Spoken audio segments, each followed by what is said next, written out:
आज हम पढ़ेंगे टाइप्स ऑफ कंप्यूटर, कंप्यूटर के प्रकार। ये बहुत इम्पोर्टेंट है और कंप्यूटर के ना बहुत सारे प्रकार होते हैं जिसके बारे में हम एक एक करके बहुत ही अच्छे से पढ़ने वाले हैं। तो इस वीडियो को स्किप मत कीजिएगा और अंत तक देखिएगा।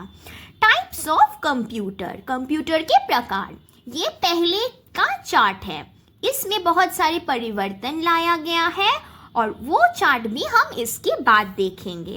पहले हम देख लेते हैं इस चार्ट में क्या कहा है। कंप्यूटर के दो भाग हैं, दो प्रकार हैं, बेस्ड ऑन एप्लीकेशन और based on working capacity and size. यानी उसका जो एप्लीकेशन है उसके आधार पर हमने कुछ कंप्यूटर को देखा है और उसका कार्य और उसका आकार देखकर हमने कुछ और टाइप्स के कंप्यूटर रखे हैं। एप्लीकेशन के हिसाब से देखें तो कंप्यूटर 3 टाइप के होते हैं, एनालॉग, डिजिटल, हाइब्रिड। और अगर हम उसका कार्य और आकार के आधार पर उसे हम देखें तो कंप्यूटर होते हैं 4 प्रकार के, micro computer, mini computer, main frame computer और सुपर कंप्यूटर। ठीक है, तो कंप्यूटर 2 भागों में है, एप्लीकेशन, वर्किंग कैपेसिटी और साइज। एप्लीकेशन में 3 भाग है, एनालॉग, डिजिटल, हाइब्रिड। और वर्किंग कैपेसिटी और साइज के हिसाब से देखें तो होते हैं 4 प्रकार के, माइक्रो, मिनी, मेन फ्रेम और सुपर कंप्यूटर।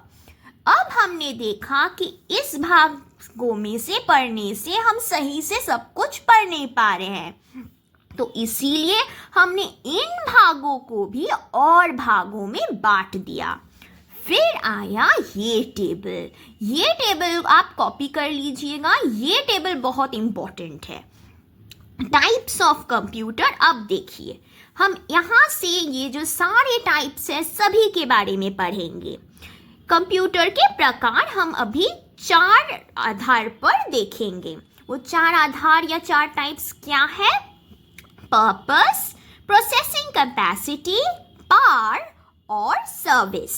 यानी प्रयोजन के हिसाब से, संसाधन क्षमता के हिसाब से, बिजली के हिसाब से और उसका सेवा के हिसाब से। पर्पस के हिसाब से देखेंगे तो 2 तरीके के होंगे, एक है जनरल पर्पस और एक है स्पेशल पर्पस।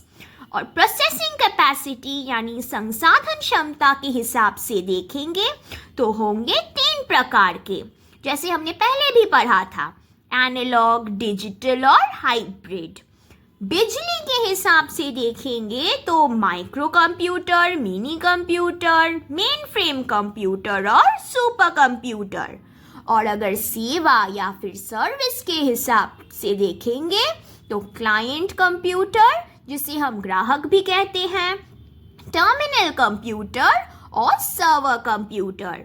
तो इससे पहले हमने जो चार्ट देखा था उसमें सिर्फ ये 2 थे। अब हमने देखा कि नहीं, अभी और हमारे पास और टाइप्स के कंप्यूटर है, इसीलिए हमने उसी चार्ट में परिवर्तन लाया और ये जो नए टाइप्स के कंप्यूटर्स हैं इन्हें जोड़ा। तो ये चार्ट आप पढ़ लीजिएगा। अब हम एक एक करके ये सारे कंप्यूटर्स की टाइप्स पढ़ने वाले हैं। बेस्ड ऑन पर्पस, यानी हमने कहा था प्रयोजन के आधार पर हम कंप्यूटर को 2 हिस्सों में पढ़ेंगे, एक है जनरल पर्पस और दूसरा है स्पेशल पर्पस। यानी जनरल मतलब साधारण और स्पेशल मतलब कुछ विशेष पर्पस, कोई विशेष कार्य के लिए। फिर जनरल पर्पस के बारे में पहले पढ़ते हैं। General purpose, perform 1 or more tasks at a time। ये होता है मल्टीटास्किंग।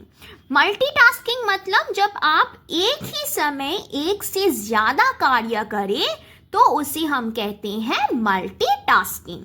तो जनरल पर्पस में वो क्या करता है, एक ही समय पे एक से अधिक कार्य करता है। और एग्जाम्पल, उदाहरण कैसा है? पर्सनल कंप्यूटर, निजी कंप्यूटर जो आपके घर में है, उसमें आप क्या कर सकते हैं, एक से ज़्यादा काम एक ही बार में कर सकते हैं। जैसे कि आप कुछ टाइप भी कर सकते हैं और पीछे में बैकग्राउंड म्यूजिक भी बजा सकते हैं। तो ये आप दोनों काम एक साथ कर रहे हो, इसीलिए उसे हम कहेंगे मल्टीटास्किंग, जब एक से अधिक काम आप एक ही समय में कर सकते हैं। फिर हम पढ़ेंगे special computer. So special computer ये क्या करता है? Perform specific task such as calculations. ये क्या करता है? गणना जैसे ये विशेष कार्य करता है। ऐसा नहीं कि हम म्यूजिक सुनेंगे, मूवीज देखेंगे, ये उसके लिए नहीं बना है, ये कोई स्पेशल पर्पस के लिए, विशेष कार्य के लिए बना हुआ होता है। जैसे कि कैलकुलेशन, देखिए एग्जाम्पल देखिए, वेदर फोरकास्टिंग यानी जो मौसम का जो अनुमान करता है वो कंप्यूटर, उसमें हम गाना नहीं सुनते, उसमें हम क्या करते हैं? वेदर रिपोर्ट निकालते हैं। फिर ट्रैफिक मैनेजमेंट, ये जो यातायात होता है उसका जो प्रबंधन होता है वो हम जिस कंप्यूटर में करते हैं उसमें हम एंटरटेनमेंट के लिए यूज नहीं करते, इसीलिए ये सब स्पेशल पर्पस यानी विशेष कारण के लिए ये उपयोग होता है, इसीलिए हम इसे कहते हैं स्पेशल कंप्यूटर। तो हमने क्या देखा? पर्पस के हिसाब से दो तरीके के कंप्यूटर हैं, एक है जनरल पर्पस, दूसरा है special purpose. General purpose computer वो है जो हम लोग यूज करते हैं और वो एक ही समय में एक से अधिक काम कर सकता है, और स्पेशल कंप्यूटर जो है वो विशेष काम करता है, जैसे कि कैलकुलेशन करना और वेदर फोरकास्टिंग करना। अब हम देखेंगे सेकेंड टाइप, जो है बेस्ड ऑन प्रोसेसिंग कैपेसिटी, यानी संसाधन क्षमता के आधार पर हमने कंप्यूटर को 3 हिस्सों में बांटा है। एक है एनालॉग, डिजिटल और हाइब्रिड। अब हम एक एक के बारे में पढ़ेंगे। पहला है analog computer. Analog computer works on physical quantity. Physical quantity मतलब जो भी भौतिक जो है होते हैं, मात्राएं होते हैं, उस पे वो काम करता है। लाइक मेजरिंग फ्रीक्वेंसी, फोर्स, यानी ये जो आवृत्ति है, बल है, ये सब वो क्या करता है? मापता है। एग्जाम्पल देखिए, उदाहरण वोल्टेज, स्पीड मीटर, एमीटर, ये सब है एनालॉग कंप्यूटर के उदाहरण। यानी एनालॉग कंप्यूटर जब काम करता है वो कंटिन्यूअस काम करता है, वो निरंतर काम करता है। पर जो हमारा डिजिटल होगा वो इस तरह से कंटिन्यूअसली काम नहीं करेगा, वो तोड़ तोड़ के काम करता है। यानी अगर आप कुछ इनपुट दे कंप्यूटर में, वो एक साथ इस तरह से कंटिन्यूअसली काम नहीं करेगा, वो आपके काम को तोड़ तोड़ के करेगा। ठीक है, जैसे मैंने कहा डिजिटल कंप्यूटर देखिए इस तरह से हमने काम दिया। अब वो जो एनालॉग कंप्यूटर था उसके तरह कंटिन्यूअस निरंतर काम नहीं कर रहा। देखिए वो तोड़ तोड़ के काम कर रहा है। आप जो भी कर रहे हैं, कह रहे हो, उसे निर्देश दे रहे हो, वो एक एक करके पढ़ेगा और उसे तोड़ तोड़ के ब्रेक फॉर्मेट में उसे करेगा। Works on digits and digit value, ये किस पर काम करता है? डिजिट पर, अंकों पर, और डिजिट वैल्यू पर, यानी अंकों के मान पर। Example digital watch, digital computer, calculator, ये सब चीज़ों में आपको डिजिटल कंप्यूटर देखने को मिलेगा। फिर आता है हाइब्रिड कंप्यूटर। हाइब्रिड हम किसे कहते हैं? कोई किसी भी चीज़ का मिलावट।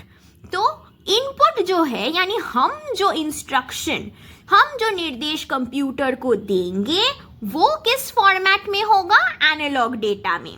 पर कंप्यूटर जो रिजल्ट देगा, आउटपुट देगा, जो परिणाम देगा, वो होगा डिजिटल डेटा, वो डिजिटल फॉर्मेट में। यानी हम जब देंगे कंप्यूटर को निर्देश, वो निरंतर जाएगा, कंटिन्यूअस जाएगा, पर जब रिजल्ट आएगा वो तोड़ तोड़ के आएगा और वो सिर्फ डिजिट और डिजिटल वैल्यू पे ही काम करेगा। Example ECG machine, petrol pump. ECG machine आपने देखा होगा जहाँ पे हार्ट रेट मिलता है, तो हार्ट रेट जो हम देखते हैं उसका आउटपुट कैसा होता है, उसमें तो हमें कोई भी अक्षर दिखने को नहीं मिलता, इसीलिए उसे हम कहते हैं डिजिटल डेटा। तो अब हम पढ़ेंगे नेक्स्ट पार्ट जो है based on power. Based on power हम कंप्यूटर को 4 भाग में पढ़ सकते हैं, micro computer, mini computer, main frame computer और सुपर कंप्यूटर। बिजली के आधार पर ये चारों हैं और ये बहुत इम्पोर्टेंट है। अब देखिए जो मेन फ्रेम कंप्यूटर है, ये आप थोड़ा याद रखिएगा। मेन फ्रेम कंप्यूटर को हम मिनी कंप्यूटर और माइक्रो कंप्यूटर से जोड़ सकते हैं, पर मिनी कंप्यूटर को हम सिर्फ मेन कंप्यूटर से ही जोड़ेंगे और माइक्रो कंप्यूटर जो है उससे हम सिर्फ मिनी कंप्यूटर में जोड़ सकते हैं। यानी बहुत सारे माइक्रो कंप्यूटर मिलाकर एक मिनी कंप्यूटर बन सकता है, या फिर एक मिनी कंप्यूटर सिर्फ अकेले एक मिनी कंप्यूटर भी रह सकता है, और micro computer directly main frame computer से भी जुड़ सकता है। तो पहले आता है main frame computer. Main frame computer को हम मिनी कंप्यूटर से भी जोड़ सकते हैं, माइक्रो कंप्यूटर से भी जोड़ सकते हैं, और जो मिनी कंप्यूटर है इसमें हम बहुत सारे माइक्रो कंप्यूटर्स जोड़ सकते हैं। अब देखिए माइक्रो कंप्यूटर। माइक्रो कंप्यूटर हमने पढ़ा था, इसमें हम माइक्रो प्रोसेसर्स भी कहते हैं और इसे हम कंप्यूटर ऑन चिप भी कहेंगे। जब हम जनरेशन ऑफ कंप्यूटर पढ़ रहे थे तब हमने बहुत अच्छे से माइक्रो कंप्यूटर के बारे में पढ़ा था। ये 4th जनरेशन कंप्यूटर है, 4th पीढ़ी। सिंगल यूज़र यानी सिर्फ एक अकेला इंसान इसका उपयोग कर सकता है, एक समय पर एक ही इंसान इसका उपयोग करेगा। पर ये मल्टीटास्किंग है, यानी एक इंसान इसका उपयोग कर सकता है पर उसमें हम बहुत सारे कार्य एक साथ कर सकते हैं, वो मल्टीटास्किंग है। उदाहरण क्या है? एग्जाम्पल पर्सनल कंप्यूटर, यानी आपका घर में जो कंप्यूटर है वही है एक माइक्रो कंप्यूटर, क्योंकि आप वो खुद अकेले एक ही इंसान चला सकता है और आप एक ही समय में एक से अधिक काम उसमें कर सकते हैं। फिर आता है मिनी कंप्यूटर। मिनी कंप्यूटर क्या है? मिनी कंप्यूटर है 3rd जनरेशन कंप्यूटर, जो हमारे वर्ल्ड का फर्स्ट मिनी कंप्यूटर है, दुनिया का प्रथम मिनी कंप्यूटर। उसका नाम क्या था? PDP-80 और कैन कनेक्ट 30 माइक्रो कंप्यूटर। हमने पहले कहा ना कि बहुत सारे माइक्रो कंप्यूटर कनेक्ट हो सकता है, एक साथ जुड़ सकता है एक मिनी कंप्यूटर के सहारे। तो एक मिनी कंप्यूटर कितने सारे माइक्रो कंप्यूटर को जोड़ सकता है? 30। तो 30 माइक्रो कंप्यूटर को जोड़ सकता है और ये है multi user computer. Micro computer हमने देखा वो था पर्सनल कंप्यूटर और वो था सिंगल यूजर, यानी एक ही व्यक्ति यूज कर सकता था। पर मिनी कंप्यूटर देखिए ये मल्टी यूजर है, क्योंकि अगर 30 कंप्यूटर को हम एक साथ जोड़ें तो 30 यूजर तो होंगे ही होंगे। तो वहीं से हमें पता चलता है कि वो एक मल्टी यूजर कंप्यूटर है, यानी एक से अधिक लोग उसका उपयोग एक साथ कर सकते हैं। फिर आता है मेन फ्रेम कंप्यूटर, इसे हम बिग आयन कंप्यूटर भी कहते हैं। ये XDO यानी एक्सटेंडेड डेटा आउट निकालता है। इसका रिजल्ट कैसे आता है ये कहा गया है। फिर ये इसमें रैम भी इंस्टॉल्ड है। रैम क्या है हमें पता है, रैंडम एक्सेस मेमोरी इसमें स्थापित है। मल्टी यूजर कंप्यूटर, इसमें भी बहुत सारे यूजर्स हैं। क्यों देखिए ये मेन फ्रेम कंप्यूटर है, इसमें हमने कहा है माइक्रो कंप्यूटर भी कनेक्ट कर सकता है, फिर जो मिनी कंप्यूटर है वो भी कनेक्ट कर सकता है। तो जितने सारे मिनी कंप्यूटर कनेक्ट होंगे, माइक्रो कंप्यूटर कनेक्ट होंगे, उतने सारे यूजर्स भी होंगे, इसीलिए ये भी मल्टी यूज़र कंप्यूटर है। ये हम कहाँ यूज़ करते हैं? बैंक में, हॉस्पिटल में, रेलवे में। तो हमने यहाँ क्या देखा? हमने देखा 3 प्रकार के कंप्यूटर, माइक्रो, मिनी और मेन फ्रेम। माइक्रो है 4th जनरेशन, मिनी है 3rd जनरेशन और मेन फ्रेम कंप्यूटर हमने कहा ये कहाँ कहाँ यूज़ होता है और इसमें रैम इंस्टॉल किया हुआ रहता है। ठीक है, आगे हम देखेंगे सुपर कंप्यूटर्स। अब देखिए सुपर कंप्यूटर जो है वो है कॉस्टलीस्ट एंड फास्टेस्ट, यानी ये सबसे महंगा कंप्यूटर है और सबसे ज़्यादा तेज़ ये ही चलता है। तो सबसे तेज़ बनाने के लिए इसका जो पार्ट्स होगा वो भी महंगा होगा, एक्सपेंसिव होगा। इसीलिए ये जो सुपर कंप्यूटर है ये भी बहुत ही एक्सपेंसिव होते हैं, बहुत ही महंगी होती हैं। मैनी प्रोसेसर, इसमें बहुत सारे प्रोसेसर होते हैं और ये मल्टी प्रोसेसिंग होता है। पैरेलल प्रोसेसिंग, यानी इसमें जो प्रोसेसिंग होता है वो समांतर होता है और इसका जो स्पीड होता है वो हम मेजर किससे करते हैं? फ्लॉप से। इसका गति मापा जाता है किससे? फ्लॉप्स से। और फ्लॉप्स का फुल फॉर्म बहुत इंपॉर्टेंट है, फ्लोटिंग पॉइंट ऑपरेशन पर सेकेंड, यानी जो फ्लोटिंग पॉइंट है उस ऑपरेशन प्रति सेकेंड कितना होता है वो हम देखते हैं। ये सब क्या है उतना आपको जानने का ज़रूरत नहीं, बस इतना याद रखिएगा कि जो सुपर कंप्यूटर है ये सबसे महंगी है, सबसे तेज़ है, इसमें मल्टी प्रोसेसिंग होता है, पैरेलल प्रोसेसिंग होता है, इसका गति हम फ्लॉप्स में देखते हैं और फ्लॉप्स का फुल फॉर्म क्या है? फ्लोटिंग पॉइंट ऑपरेशन पर सेकेंड। ये हम और आप यूज़ नहीं कर सकते, ये सिर्फ और सिर्फ गवर्नमेंट ऑर्गेनाइजेशंस ही यूज़ कर सकते हैं।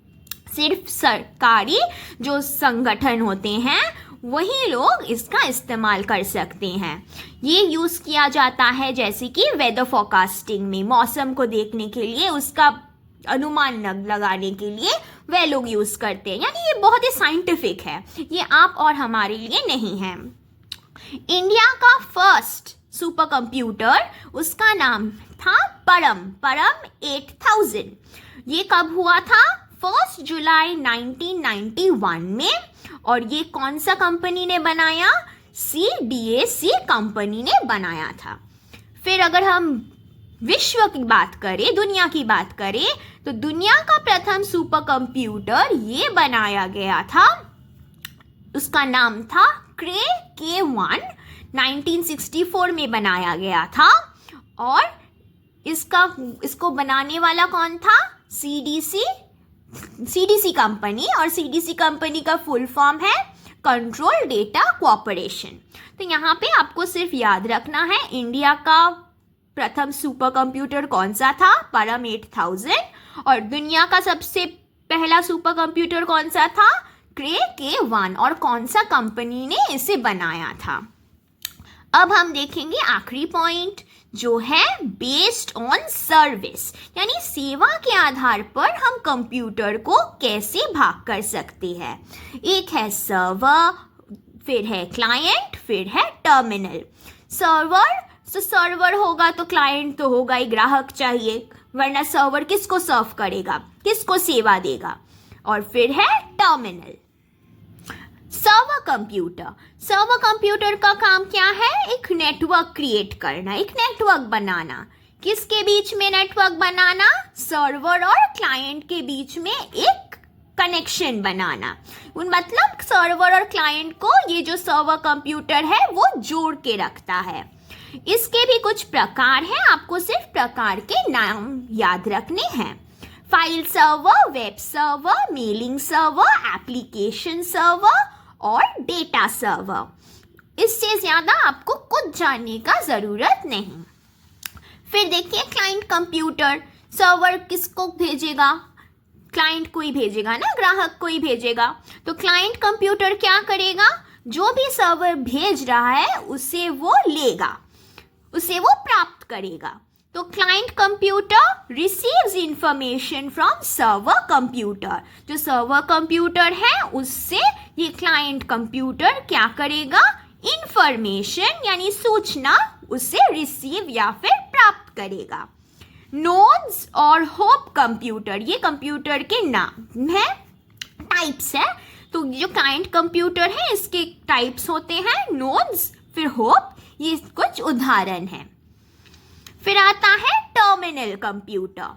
टर्मिनल कंप्यूटर क्या है? Uses input devices and output devices only. हमें पता है इनपुट डिवाइस क्या है, आउटपुट डिवाइस क्या है, तो टर्मिनल कंप्यूटर उसका उपयोग करता है।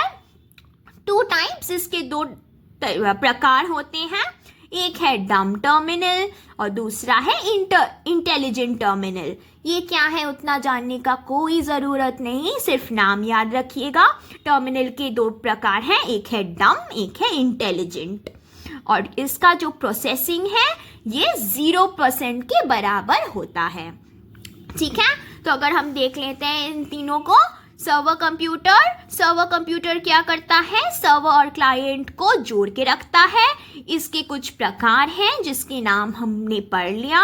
फिर हम देखते हैं क्लाइंट कंप्यूटर क्या करता है? सर्वर कंप्यूटर जो भी सूचना देता है, क्लाइंट कंप्यूटर उसको क्या करता है? प्राप्त करता है। और ये हैं 2 तरीके के क्लाइंट कंप्यूटर, नोड्स और होप। और जो टर्मिनल कंप्यूटर है वो क्या करता है? वो सिर्फ और सिर्फ इनपुट डिवाइस और आउटपुट डिवाइस का उपयोग करता है। उसका 2 प्रकार है, डम टर्मिनल और इंटेलिजेंट टर्मिनल, और उसमें प्रोसेसिंग लगभग 0% तक होता है। तो टाइप्स ऑफ कंप्यूटर इतना ही। यहाँ पे आपको सिर्फ याद रखना है कि कौन से टाइप के कंप्यूटर कहाँ कहाँ मिलता है, उसके कुछ उदाहरण और वो कहाँ उपयोग होता है। तो अगर आपको इस वीडियो में कोई भी प्रॉब्लम हो, आप हमें कमेंट सेशन में ज़रूर पूछिएगा, हम ज़रूर आपको आपका डाउट क्लियर करके देंगे। अगर कोई और चैप्टर से कुछ पूछना हो तो आप हमारी प्लेलिस्ट में देख सकते हैं, वहाँ पे सारे सब्जेक्ट्स के नोट्स दिए गए हैं और आप उन्हें देख सकते हैं। नेक्स्ट वीडियो में हम सॉफ्टवेयर के बारे में पढ़ेंगे। तो अगले वीडियो आने तक टाटा।